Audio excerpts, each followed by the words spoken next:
Hi there, my name is Mike Deary, and I'm making this video to bring to light what has been one of the most frustrating, worst, and mind-boggling customer service and consumer experiences of my life. And it had to do with buying a car from a car dealership in Buffalo called Transittowne USA, the Elmo, West Seneca location that deals with Dodge, Chrysler, Jeep, and Ram. So I'm going to keep this video as short as possible and only touch upon the most important points because I don't want to rant and this and that, but I feel because of the experience I've had with this dealership and the people involved that it was necessary for me to bring to light the things that happened, to review it, and let anybody else know that's considering purchasing a car from this place not to do so. And if any management or people at the dealership watch this video, hopefully it helps you know more of what's going on in the customer service area of your dealership. So very quick backstory. Today is November 28th. I purchased a car from this dealership on November 1st, 2012. This was almost a full month ago. So I have driven the same car for 7 years. I was ready for a new one and did my research and knew what I wanted to get. When it came time for me to actually decide and move on buying a car, which was a Toyota RAV4, the only one I found that had the color, the mileage, and everything I wanted wasn't in the town I live in, which is Rochester, New York. But I did find one in Buffalo, New York at this dealership, which is about an hour and 15-minute drive for me, about 80 miles. And I knew what I wanted, so I saw it online, and it was exactly what I wanted, so I called up the dealership and told them to reserve it for me and that I'd be out there in a day or two to come and check it out and most likely buy it. So on November 1st, I made my way out there, drove out, I had somebody drop me off to check out the car and finish the purchase, buy it, and bring it home. The first thing that we did when we sat down is there's two people I've dealt with in this scenario. One we will call the, let me make sure I'm not going to be using names to preserve that for them, but let's call the female that I worked with was the sales consultant. The other person I dealt with was a sales manager for new cars. So this was not a Toyota dealership, but they had a Toyota for whatever reason. And again, I'm going to emphasize that all the situation I'm dealing with is 100% in regards to customer service and customer relations. Nothing to do with service or anything on that side, on Toyota's side or this dealership side. All has to do with customer service. When I sat down, one thing that was told that was not right with the car was that the stereo didn't work for some reason. No sound came out of it, and it just didn't work. This was brought to my attention before I purchased the car, but it was also told to me and agreed upon and actually put in writing that the dealership would replace my stereo and buy a new stereo and have it installed, and also send that stereo to a dealership near me so I would not have to drive out another hour and a half one way, so another 2.5 hours of driving, get it replaced and all this other rigmarole. So that was fine with me. The other thing that was offered was to pay me $300 and have me deal with it myself.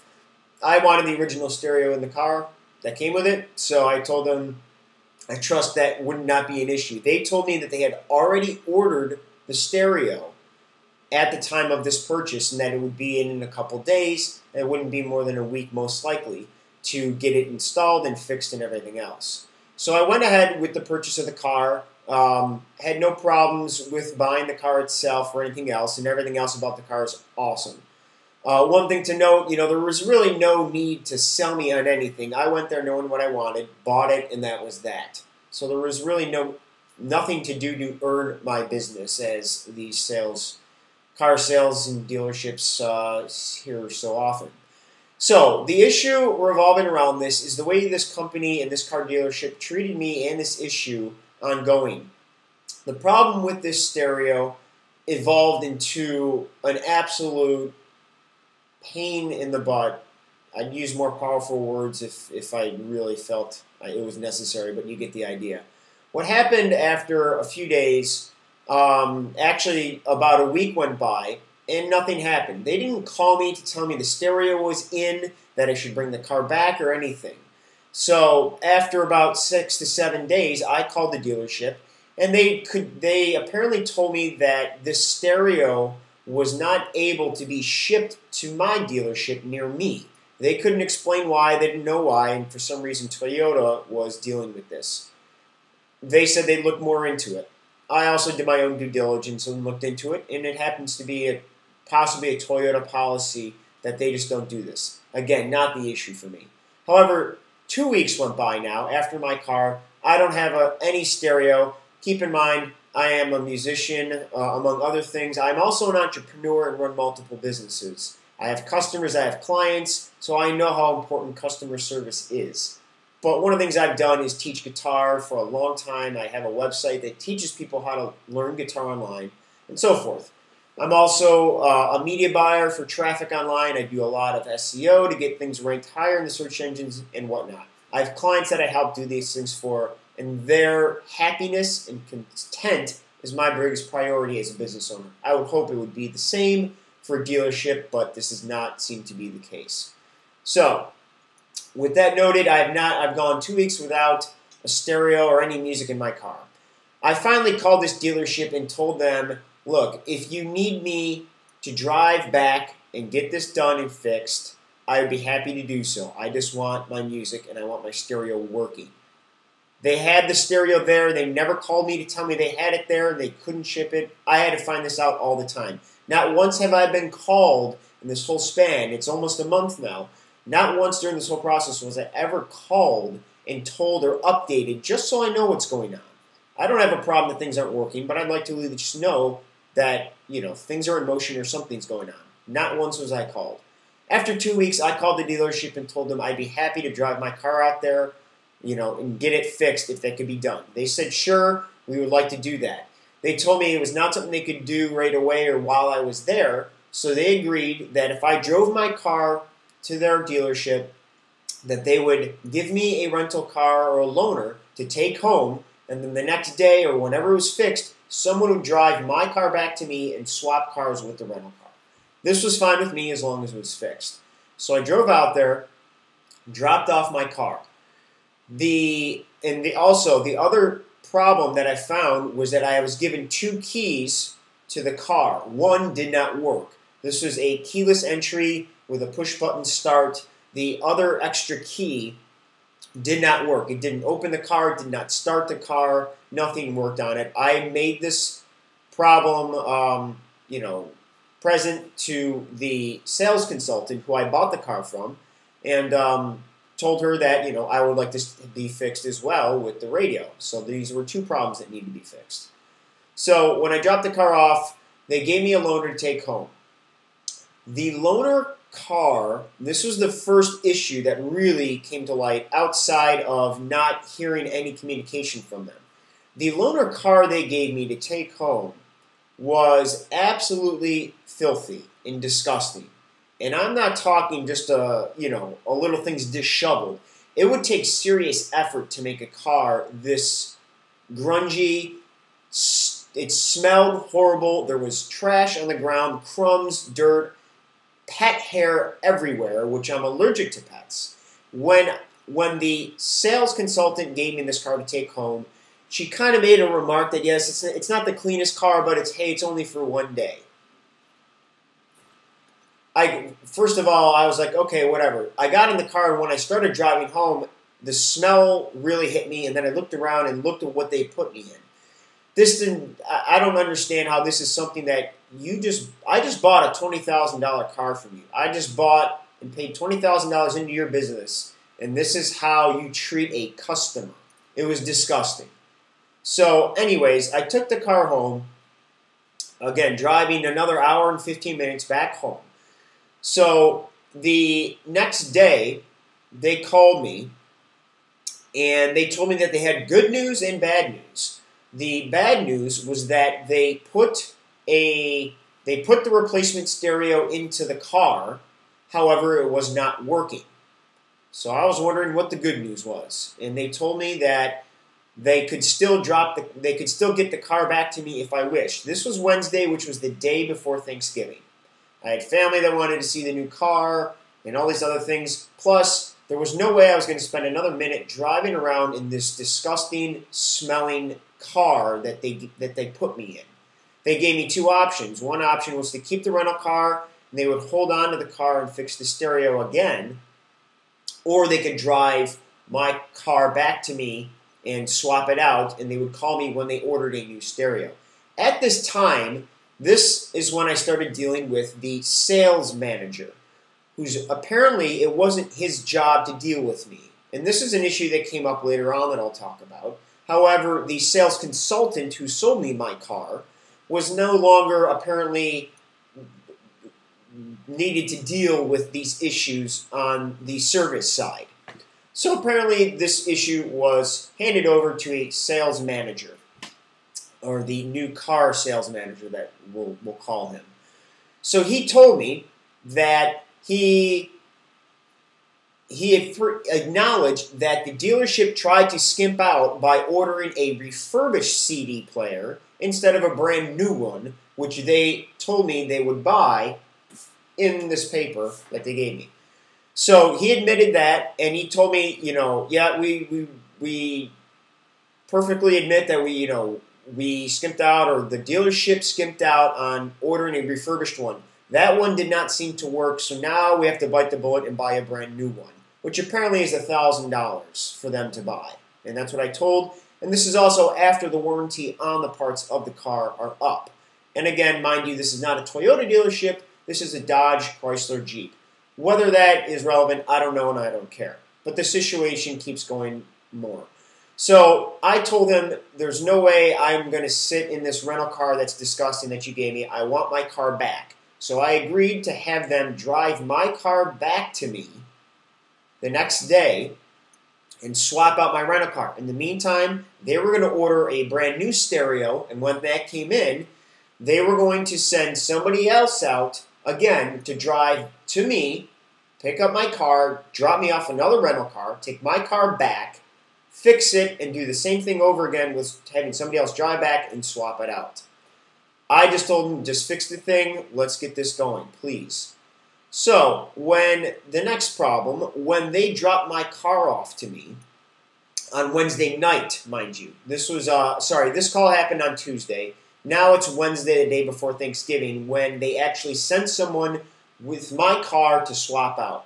When my car was dropped off to me, it did not have an ounce of gas left in it. Not a drop. It was on E, and it was about to run out. When I dropped the car off to them, it had over a half a tank of gas on it. The guy that dropped off my car had nothing to do with this issue. He was just someone they hired to drive the car back to me. Also, when they got it to me, I found out that the other key starter still did not work. So that was not fixed either. So now they have sent my car back to me without any gas. Mind you, they told me that they'd be reimbursing me for gas, or at least doing something to make the situation better, because they know, that this thing's getting drawn out. However, they didn't even take the consideration to either prepay it, put some gas in before they drop it off to me, or do anything as such. So I called them right after this car was dropped off to me and told them these things. So, just to give them a peace of mind and tell them, how inconsiderate the things that are going on are. And again, I'm going to reemphasize, I don't have any problem that the stereo didn't work, and that it takes time for Toyota or the dealership to figure out getting a new one or whatever.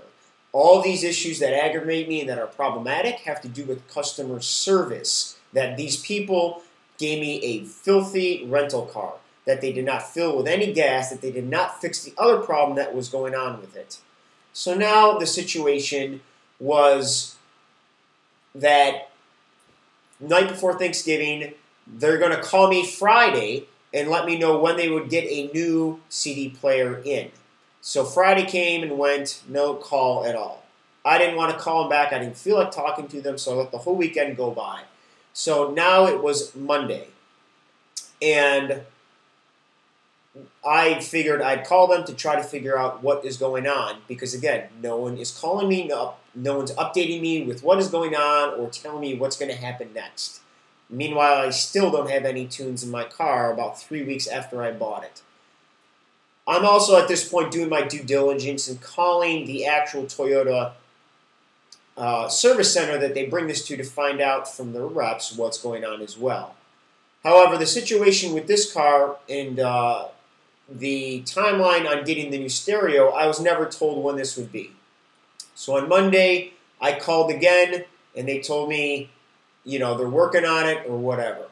So after I just decided to start looking into the situation, I just figured out maybe it might be better just for me to buy my own stereo and settle on a fee that they could just pay me to be done with this.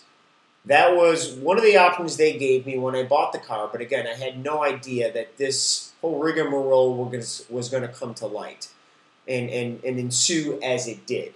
But at this point, it was a pretty attractive thing considering they've already put over 300 miles, or at least 150 to 200 miles of wear and tear on my car, gas which was not paid for, and a bunch of headaches. If they wanted this thing to play out the way in terms of sending somebody else out and putting a new one in, then it would be over 400 miles on my car and a lot of extra time spent and wasted.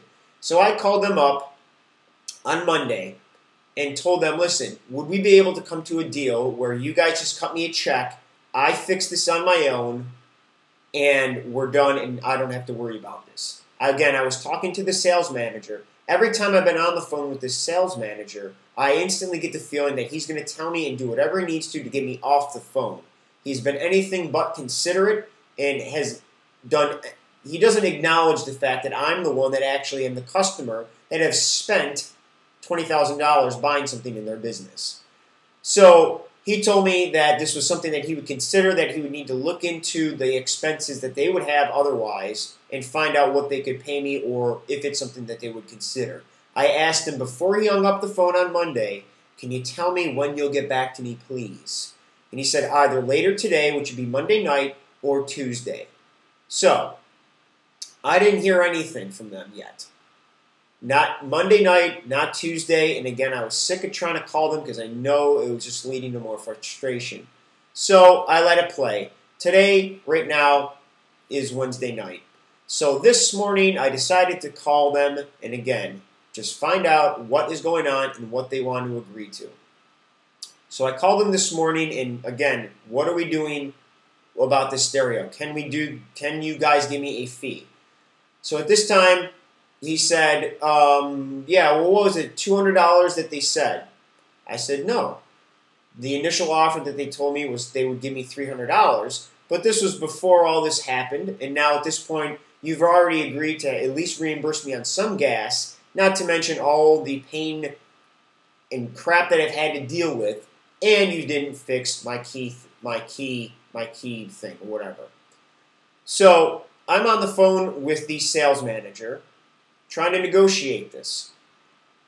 And at this point, he is starting to really come to light that he's not happy about this whole situation, that in the light of he's not the one that should be dealing with this.